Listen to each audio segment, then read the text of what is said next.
Should you buy boutique guitar pedals as IkeGuitar? Let's talk about it.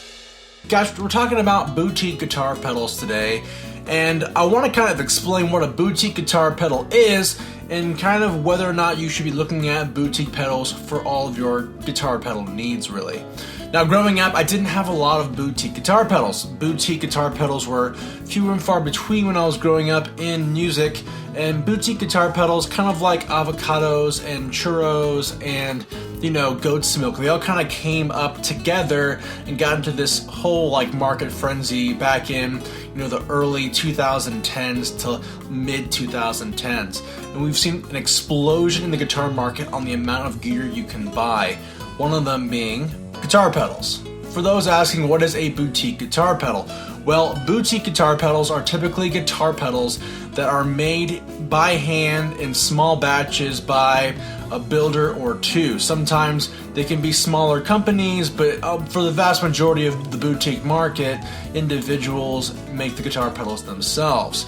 A good example of this would be JHS. Robert Keeley makes boutique guitar pedals, Strymon makes boutique guitar pedals, and of course, the Timmy, which I'll talk about today as one of my favorite boutique guitar pedals.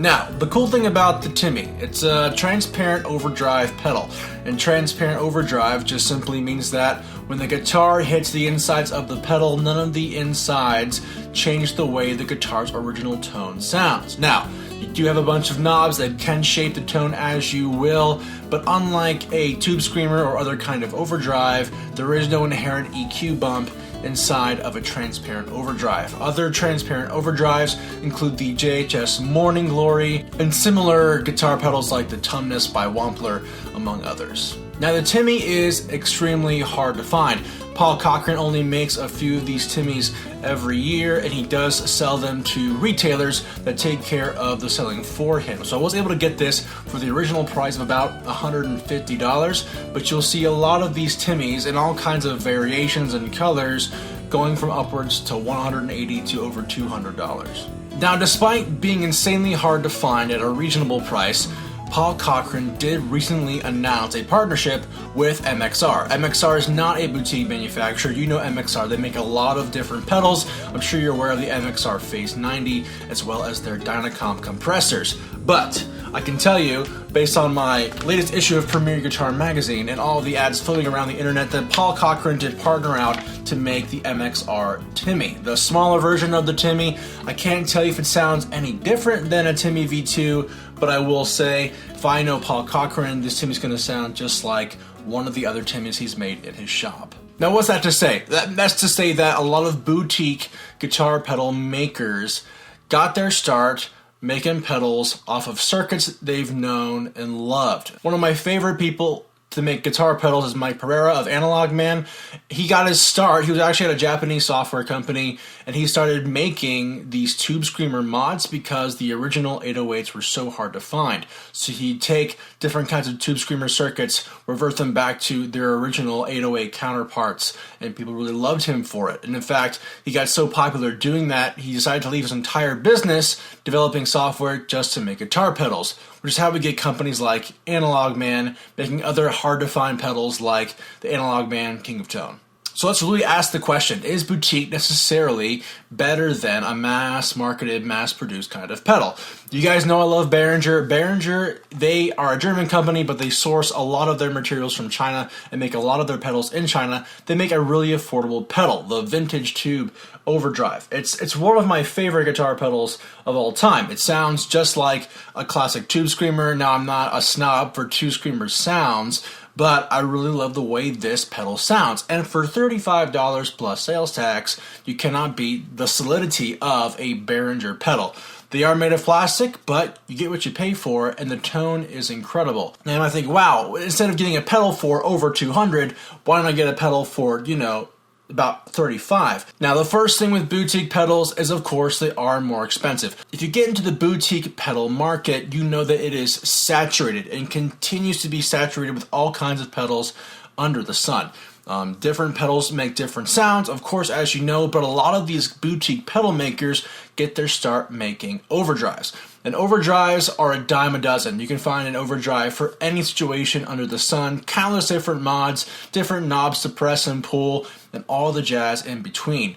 But let me just say that when it comes to overdrive, I don't really have a really big preference on what kind of overdrive I have. If I have a tube screamer and maybe a more transparent overdrive like a Klon Centaur, like Clone, I can really get by with the majority of the music that I play. Now that is up to you guys to decide, but the one big thing about boutique pedals is they always have an overdrive variant, and for this it's the Timmy, for Mythos it's the Chupacabra, and it goes on the list. The point is, there's a lot of overdrives on the market, and you're probably not going to find a huge variation in an overdrive from a boutique manufacturer and an actual mass-produced manufacturer like Behringer or Ibanez. So I'd recommend, if you really want to get a fancy schmancy overdrive, go ahead and spend all your money, but if you're just starting out playing guitar, you need to get a taste for what you want in an overdrive.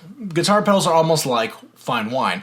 You don't want to start off with the most expensive wine in the batch, because then you don't really know how to taste the wine. You can't really understand the different qualities and tonal palettes and all these things. The same thing with overdrive is concerned.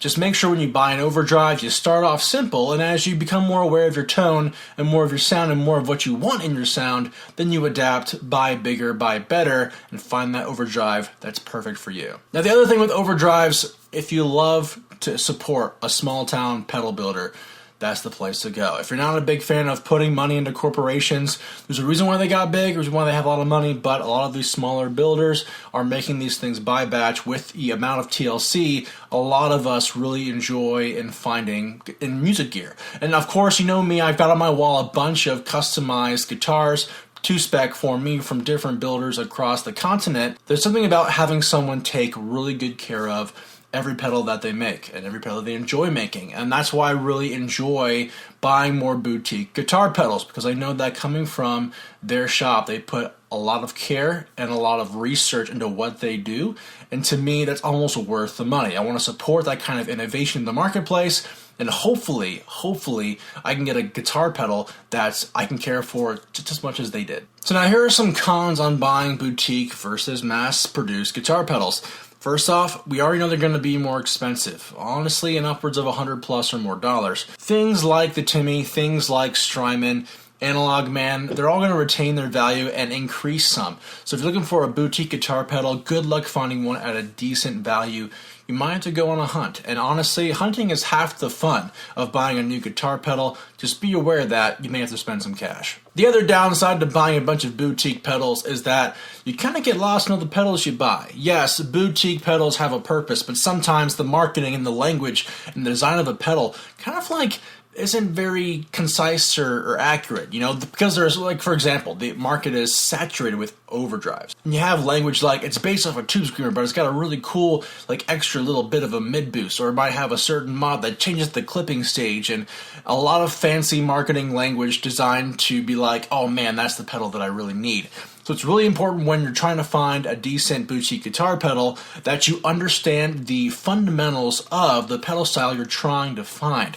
If you're buying a reverb, for example, especially a DSP-based reverb, you have to be aware of what reverb is. You know, what is reverb, what is delay, what are the algorithms they use to develop these sounds. You have to figure out the fundamentals of the sound you're trying to find to know what you want. And that's why it's important, like I said, to get an idea with some cheaper pedals, get an idea of what things taste and sound like, so that you can make a better decision on what exactly you need in that boutique market. Now, I would say one final thing. The gas is incredible when it comes to buying boutique pedals. I've got Premier Guitar's October issue. It is their pedal issue, and I am just drooling over all these incredible tones. Like, there is so much stuff in this magazine all about guitar pedals that I don't even know about, and can you believe that Strymon has another reverb out in the market? Should you get it? Should you buy it? I don't know. Like, things like the Topanga, you know, Catalina bread, or things like the big muff electro harmonics variants you find on the market. There's so many pedals out there, so many things to think about when buying pedals.